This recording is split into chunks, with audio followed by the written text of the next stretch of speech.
പ്രിയപ്പെട്ട പെങ്ങളെ, എപ്പോഴും അവിടുന്ന് പാതിരാത്രി സമയമാണെങ്കിലും പകൽ സമയമാണെങ്കിലും അവിടുന്ന് നിനക്ക് ഉറക്കമില്ലല്ലോ.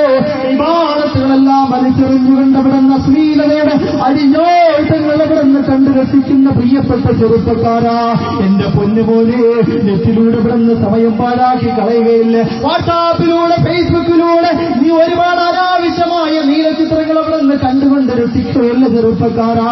പൊന്നുപോലെ എങ്ങനെയാണ് വാട്സാപ്പ് നീ ഉപയോഗിക്കുന്നത്? എന്റെ പ്രിയപ്പെട്ടവരെ, ഫേസ്ബുക്കിലൂടെ എന്തൊക്കെയാ കാണിച്ചു കൂട്ടുന്നത്? നാളെ ആരുടെ മണ്ണാകുന്ന കബറിലേക്ക് നിന്റെ ജനാസ കൊണ്ടുവന്ന് വെക്കുകയാണ്. ഓ സമയത്ത് പൊന്നുപോലെ ആ കബറിലേക്ക് ആരാ കടന്നു വരുന്നതെന്നറിയോ? എല്ലാവരും അവിടെ നിന്ന് കടന്നു വരികയാണ്.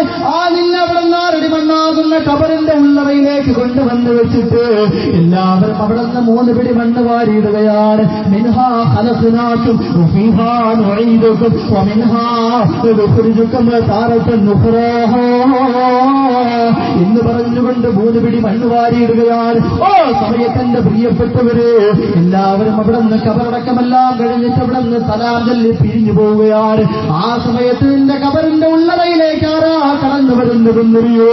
ആരാണ് കടന്നു വരുന്നതെന്നറിയോ? നിന്റെ വലതു ഭാഗത്തുകൂടി, നിന്റെ ഇടതു ഭാഗത്തുകൂടി, നിന്റെ എല്ലാ ഭാഗങ്ങളിലും കൂടിയും ആ കബറിലേക്ക് കടന്നു വരുന്നതാരെന്നറിയോ? അനാമലുക്കൽ കാബിൽ, അനാമലുക്കൽ കാബിൽ എന്ന് പറഞ്ഞുകൊണ്ട് പാതിരാത്രി സമയത്ത് പോലും ദുനിയാവിൽ ജീവിച്ചിരുന്ന സമയത്ത്, ദുനിയാവിൽ ഇവിടെ നിന്ന് ജീവിച്ചിരുന്ന സമയത്ത് നിനക്ക് ഇവിടെ നിന്ന് ഖുർആൻ ഓതേണ്ടി വന്നില്ലല്ലോ. നീ ഇവിടെ നിന്ന് ഖുർആൻ ഓതിയില്ലല്ലോ. ദിക്ർ ഇവിടെ നിന്ന് ചൊല്ലിയില്ലല്ലോ. പാതിരാത്രി സമയത്ത് ഇവിടെ നിന്ന് അശ്ലീലതയുടെ അഴിഞ്ഞാട്ടം കണ്ടുകൊണ്ട് നിന്റെ രാത്രി സമയങ്ങൾ അവിടെ നിന്ന് പാഴാക്കി കളഞ്ഞില്ലേ? അത് ഞാനാണെന്ന് പറഞ്ഞുകൊണ്ട് കബറിന്റെ ഉള്ളറയിലേക്ക് കടന്നു വരികയാണ്. എന്റെ പ്രിയപ്പെട്ട പെങ്ങളെ, നിനക്ക് ഇവിടെ നിന്ന് ഖുർആൻ ഓതാ സമയമില്ലല്ലോ. സീരിയലിന്റെ മുമ്പിലടയിരിക്കുന്ന പെങ്ങളെ, നെയ്യങ്ങാണമേ ദുനിയാവിൽ നിന്ന് വിട പറഞ്ഞ് ആരുടെ മണ്ടാകുന്ന കബറിലേക്ക് നിന്റെ ജനാസയെ കൊണ്ടുവന്ന് വെക്കുകയാണ്.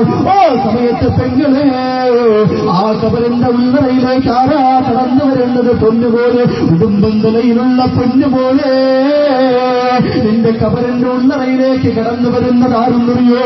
അനാമലുക്കൽ കാബിൽ, അനാമലുക്കൽ കാബിൽ. പാതിരാത്രി സമയത്ത് പോലും അവിടെ നിന്ന് സീരിയലിന്റെ മുമ്പിൽ അടയിരുന്നില്ലോ. അത് ഞാനാണെന്ന് പറഞ്ഞുകൊണ്ട് കടന്നു വരികയാണ്. അതേസമയം എന്റെ പെങ്ങളെ, പാതിരാത്രി സമയത്ത് അവിടെ നിന്ന് വിശുദ്ധമായ ഖുർആൻ അവിടെ നിന്ന് കയ്യിലെടുത്ത് വെച്ചിട്ട് ഓ ഖുർആൻ അവിടെ നിന്ന് പൊട്ടിക്കിടന്നുകൊണ്ട് പാരായണം ചെയ്യുകയാണ്. ഒരുപാട് ദിക്റുകൾ അവിടെ നിന്ന് ചെല്ലുകയാണ്. ഒരുപാട് നന്മകൾ ചെയ്യുകയാ, നമസ്കരിക്കുകയാ. അങ്ങനെയുള്ള പ്രവർത്തനങ്ങളുമായിട്ട് നീ ബന്ധപ്പെട്ടാൽ നാളാരുടെ മണ്ണാകുന്ന കബറിലേക്ക് നിന്റെ ജനാസയെ കൊണ്ടുവന്ന് വെക്കുന്ന സമയത്ത് ആരാ കടന്നു വരുന്നതെന്നറിയോ? അനാമലുക സ്വാലിഹ്, അനാമലുക സ്വാലിഹ്. നീ ഒരുപാട് പാതിരാത്രി സമയത്ത് ഖുർആനോദിയല്ലോ, ഒരുപാട് അവിടെ നിന്ന് ദിക്ർ ചൊല്ലിയല്ലോ, ഒരുപാട് നമസ്കരിച്ചല്ലോ, ഒരുപാട് നന്മയുടെ കൂമ്പാരങ്ങൾ നീ ഇവിടെ നിന്ന് വാരിക്കൂട്ടിയല്ലോ. അത് ഞാനാണെന്ന് പറഞ്ഞുകൊണ്ട് കടന്നു വരികയാണ്. കുടുംബത്തിലുള്ള ഫാറൂഖിനെ പോലെ, ബഷീറിനെ പോലെ, ശുക്കൂറിനെ പോലുള്ള പ്രിയപ്പെട്ട വാട്സാപ്പ്, അതിനുവേണ്ടി ദീനിനു വേണ്ടി ഒരുപാട് പാവപ്പെട്ടവർക്ക് വീട് വെച്ചു കൊടുക്കുന്നതിന് വേണ്ടി, പാവപ്പെട്ടവർക്ക് വീടില്ലാത്തവർക്ക്, യതീമീങ്ങൾക്ക്, വിധവകൾക്ക്, അവിടെ നിന്ന് പാവപ്പെട്ടവർക്ക് വീട് വെച്ചു കൊടുക്കുന്നതിന് വേണ്ടി ആ ഗ്രൂപ്പ്, വാട്സാപ്പ് ഗ്രൂപ്പ് അവിടെ നിന്ന് മാറ്റിവെച്ചില്ലേ? നെറ്റ് മാറ്റിവെച്ചില്ലേ? സമയം മാറ്റിവെച്ചില്ലേ? സമ്പത്ത് ഇവിടെ നിന്ന് മാറ്റിവെച്ചില്ലേ?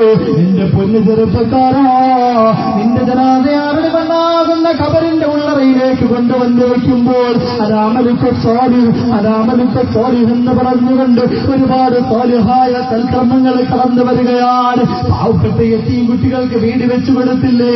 ആ സ്വാലിഹായ അമൽ ഞാനാണെന്ന് പറഞ്ഞുകൊണ്ട് കടന്നു വരികയാണ്.